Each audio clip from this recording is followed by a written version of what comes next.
Hey there YouTube, this is sjm4306 back with another video. Apologies if my voice is sort of a bit, I'm still recovering from, I caught COVID like a week ago, and yeah, so I'm still a little bit sick, I'm very congested. Anywho, that's not the point of this video. The point of this video is we're doing another video. PCBs were sent to me very kindly from PCBWay for a new project. And this project is kind of an extension of a lot of other projects I've done. Haven't necessarily made videos on them.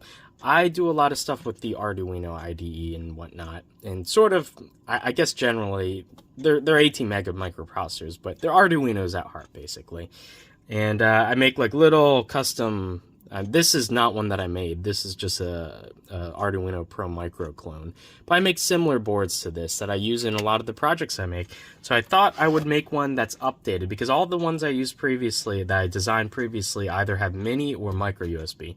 So I wanted to make one that uses USB-C. So you can see here, I ordered PCBs as well as stencils. Like I said, provided by PCBWay. So before we get into it, let's just have a quick word from this video's sponsor.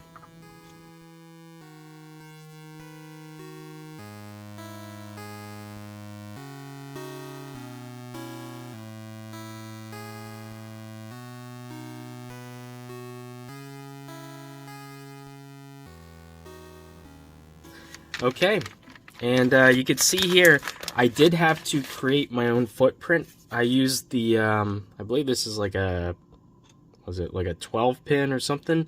A USB-C connector, which means it brings out all the pins, but only enough for USB 2.0, which is honestly not a problem because the CH340C USB bridge chip is only USB 2.0 anyway, so there's no point in it having like a higher density USB 3.0 connector. You can see all the PCBs. I ordered quite a few of them because I figured I'm going to need some, as well as I might sell some.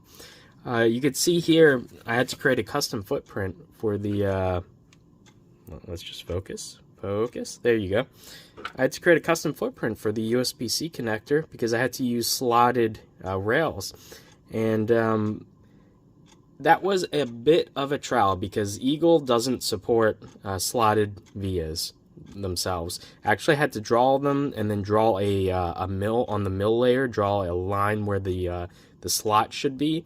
When I uploaded the boards for PCBWay to manufacture, I put a note in there saying all these four pads have to be plated on the inside, otherwise they would just cut through them, but the top and the bottom wouldn't be connected, and these are supposed to be ground. So yeah, and just looking at them, they came out absolutely perfectly. The connector that I ordered sits perfect. The alignment, everything's like beautiful. So they did a really good job on that. I was a bit worried that if they didn't plate them, it would be kind of more annoying to solder them. But yeah, they did a very good job on that.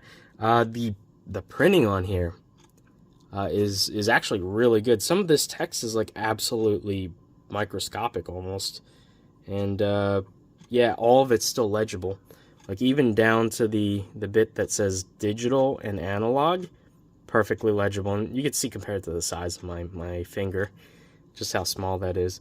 Yeah, and so I wanted to make this video actually to show you guys how you would go about stenciling double-sided loads. And by the way, these PCBs, they were actually pretty cheap. I believe the stencil itself, which I got one stencil with both top and bottom because it's a double-sided load. This was only $10, and the PCBs were, I think, like not even $15 for 20 PCBs I ordered. So pretty good. So not a bad value proposition. The stencil itself is right in here. It came out really well. It's really nice as well. And yeah, they even lasered on like the model number and the size and whatnot, and the date code. So yeah, we are pretty much all set then. So what we're going to do in this video is I'm going to stencil solder paste onto the top side. I'm going to do the top side. The top side has most of the components. The bottom side only has a handful. So I'm going to stencil the top side first. I'm going to reflow them, and then I'm going to jig it back up, but upside down, just to stencil the bottom and place the few. For the top, we're going to be able to use a hot plate because there'll be nothing on the bottom since we're doing the top first. So we'll use a hot plate. And for the bottom, we can't use a hot plate because the top would already be populated, and I don't want to melt those parts back off. So we're only going to be able to use a hot air on the bottom side there. But yeah, let's get to it. I'll get my my solder stencil setup going. I've already some of the components just set to the side over here. Okay, so here we are. I have just my little, it's actually a cutting board from the dollar store, as well as one of these like self-healing cutting mats. Everything was $1, so why not? So I have it here. I have PCBs that are the exact same thickness, which I believe is 1.6 millimeters there. I'm just gonna pinch them in so that this board can slide in and out easily enough, but is aligned. And we're gonna take our stencil. And here, I'm gonna have to line this up. USB connector, the holes for that are down here. The chip is up here, so this is aligned, so this can go just straight down. And we're going to play the alignment game, which is actually not too hard, as long as you have good light. I have a very strong overhead light on here, so this should be good to go. I'm pretty sure I've already gotten it aligned. None of my parts are like super high pin pitch or like super tight pin pitch, so you could be off a little bit and it's fine. Next up, we have the solder paste, which I have room temperature solder paste, so I don't keep it refrigerated, but depending on the type you get, you might need to. I have my scraper, and then I have my toothpick for basically mixing it and spreading it. So we're gonna open this. This stuff does have a shelf life. There goes my toothpick. This stuff does have a shelf life, so you're gonna have to keep that in mind. That doesn't last forever. Looks like this is already starting to kind of dry out a lot, though. Okay, so I had to actually put a little bit of isopropyl alcohol in there, and I poked it a bunch, so I'm probably gonna have to mix this a little bit more. There's still some chunks in there. You do definitely not want chunks in there, but it definitely has rejuvenated. It is much more liquid now than when I first opened this. So I'm gonna work this quite a bit for a couple minutes, get this consistency, all the chunks out, and get this back to a fully paste. And yeah, once I'm done that, I'll spread a little bit on here on the top with the toothpick, and we'll get started on actually pasting this board. Okay, so I just got a little bit on there. You don't need a lot, honestly, especially given how small. There's not that many components on this board. So it should be thoroughly mixed, and I'm just gonna take the squeegee and then draw it over. You want to try to do this in one pass. One pass will give you sort of the nicest, evenest layer. I'm not so great at this, so I might have to do this in like 2 or 3 passes to make sure I fill all the holes. But you basically want to hold this at, you know, roughly maybe like 20-25 degree angle, apply even pressure, and then slowly pull it down to let the solder paste go into the holes. So exactly what I'm going to do now. And I got some on the side here, which I'm going to have to scrape up, but all the holes look like they were filled. That looks pretty good. So I'm just going to very carefully take this PCB out. Registration was okay. It doesn't look fantastic, but yeah. And so we've successfully, if I just put this back down again, successfully gotten solder paste on the pads where we need them. And this sort of will act as a glue so that when I start placing the components, they'll just sort of stick into where we place them, and they'll be set for reflowing the first time. So let's get set up for component placement now. Okay, so we're punched in now. I'm just going to start placing components down. So probably the chip is going to be the most pin pitch sort of component here that we're going to have to carefully align. So just grab it in my tweezers. You can sort of place it on top and then have the ability, before you press it down, you can kind of manipulate it a little bit. Once you press it down, it sort of squishes into the solder paste. So just looking at the alignment, doesn't have to be perfect, The solder, once it starts melting, it'll actually, the surface tension will press things into alignment.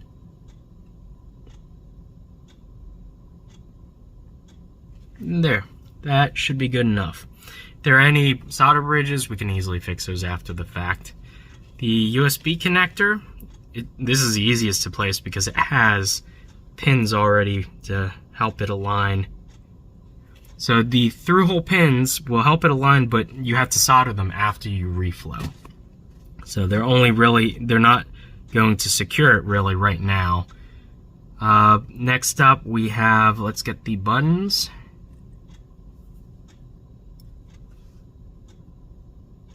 You can see I'm using the one hand to steady the other.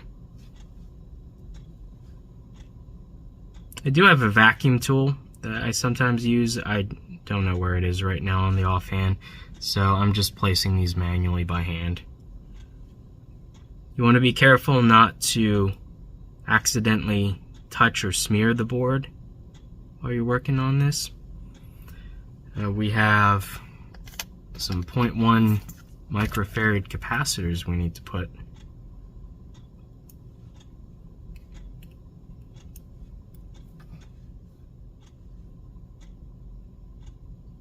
And these guys are, I believe they're 0603 sized, maybe? So they're not super difficult. They're not like really small. And we have two resistors, so I'm gonna go with 1K for the LED resistors. Doesn't really matter which way you get these around, I just like having them aesthetically be facing the same direction. And we have two LEDs.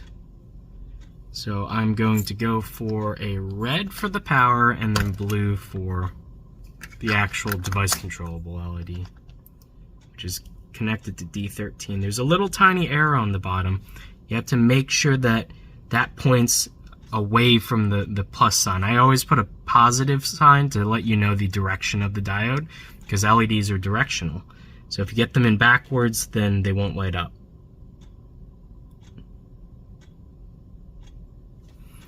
So get that in.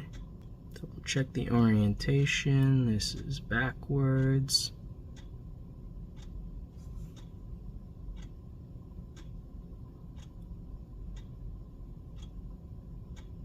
I believe these pads, these LEDs are smaller than the pads are for them. So I think these LEDs, these might be 0603 LEDs and maybe the pads are 0805. So I might have been wrong on the footprints on some of these parts. But yeah, so obviously I have LEDs that are smaller than the pads that they're going on. That just means you have to be a little bit more careful when you're soldering them. They might tombstone, they're more likely to. So you might have to get in there with a like a little pick of some sort, like a little poker tool like this guy, and just like give them a nudge while they're reflowing so that they seat properly. But yeah, so all the top components are in there. This connector here is for programming. It's an ICSP programmer connector. So if your microcontroller, oh yeah, it was important to note, there's a dot on the package of the microcontroller that has to match with the dot on the PCB, so that pin 1 goes in the right spot.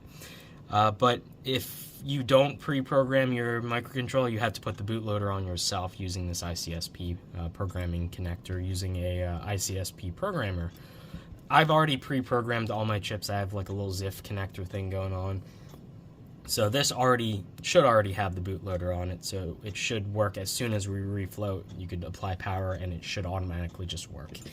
So I'm going to take this over, get set up on the reflow portion of this. We're going to solder the top components on, and then we'll get started on the bottom. Okay, I have my Miniware MHP30 mini hot plate heating on here.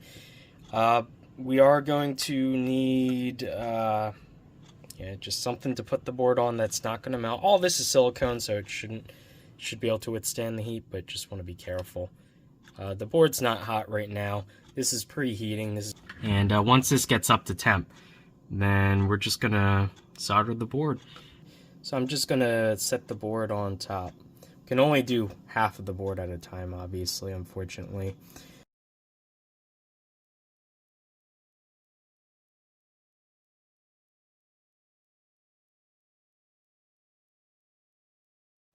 Okay, just from looking, all the pins look okay. There's some solder balls I'm gonna need to clean. Actually, a lot of this is probably just gonna need to be cleaned. And there may or may not be some cold solder joint issues on this one side here. Looks like there's some solder balls that, yeah, I'll have to inspect all this under the microscope. But, yeah, just gonna let this cool down slowly. Okay, so now I did a little bit of rework with the soldering iron. I added some extra flux, cleaned up all the pads, made sure that they all look soldered pretty well. And so now we're going to do the other side. Now this side's a little trickier because now it can't lie flat because it has a bunch of components on it. So what I end up doing is I fit it back into the jig. It'll only fit sort of flat on the one edge though. And we're going to align this and retape this down. It's going to be at an angle and you're going to have to go very slow. I'm going to have to do this not under the camera though. Get the alignment and whatnot because this is a bit tricky to do. So give me a second on this. Okay, so we're back. I'm okay aligned. You're never going to get this really perfect because this entire thing is going to rock back and forth. But we're just going to try to paste it in one go to minimize having to redo this again. There, that should be good enough. Flip this up. Now looking at this, here we go. You can see paste is aligned okay actually. I've definitely done worse than this. So I'm just going to set this back down. I'm going to clean this all up and get the paste, the unused paste, back in the tin so that doesn't dry out too much. And then we'll place the last few components and then just use hot air to resolder them.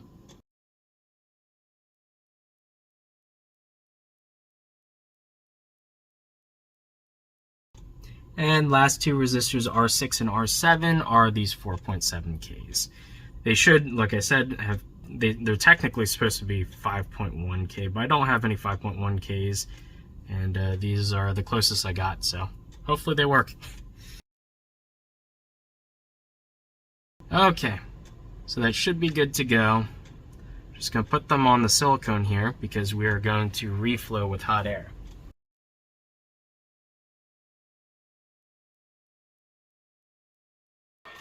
And there we go. Okay, so here's the board, fully soldered. Thing that I learned is, yeah, that solder paste, mixing in the flux didn't really rejuvenate it. Every joint was, almost every joint was cold and had to be redone with this soldering iron. So I need to get rid of that solder paste and get brand new solder paste, unfortunately. So that's one thing that I learned. But yeah, the process generally worked. I was able to get the parts on. That's generally why, like, for instance, this USB-C connector with fresh solder paste would have gone on easily without having to press on it or anything. The solder would have just sucked the two parts together. But yeah, so we can see we're soldered here. I have this PD charger. The reason why I have these two 5.1K, but I replaced them with 4.7K resistors, is to tell it that it is requesting, I believe, like 5 volts at whatever the nominal current is. So if that is all wired correctly and the USB-C connector is wired correctly, I should be able to plug this in and it should enumerate and start blinking. So clicked in, power indicator is working and nothing's frying, and the blue light is blinking twice. That's just the heartbeat, the default program that I burnt on with the bootloader. That just shows that the processor is running and working. So there we go. So next up is to plug this into a computer and make sure the CH340C USB bridge chip is working, the serial bridge chip, and make sure that this can actually be programmed over USB. Okay, here we can see It is enumerating. It's plugged in right now. And it's enumerating it as COM4, so I'm just going to select in the Arduino ID here, COM4. And I should be able to just compile and burn it to the chip. Okay, so weirdly enough, I could not get it. I checked all the connections, I probed them all out with a multimeter, and it enumerated, but it still wouldn't program. So I actually had to reprogram. This is an Arduino ICSP programmer. I held these pogo pins up to here, and I reflashed the bootloader, and now it works. So apparently, the bootloader flasher, something was wrong with that when I did it last time using like the standalone programmer. But just reprogramming this manually using the ICSP programmer got this to work. So it's blinking slowly. I increase the speed. This is going to compile, and once it successfully burns it, you'll see the blue light flash faster. And there you go. Okay, this is my second time filming this part because a couple things happened. First off, the demonstration that I had with the blinking LEDs, I kind of realized was seizure inducing possibly.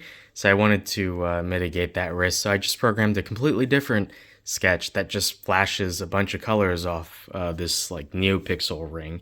These are just WS2812B LEDs.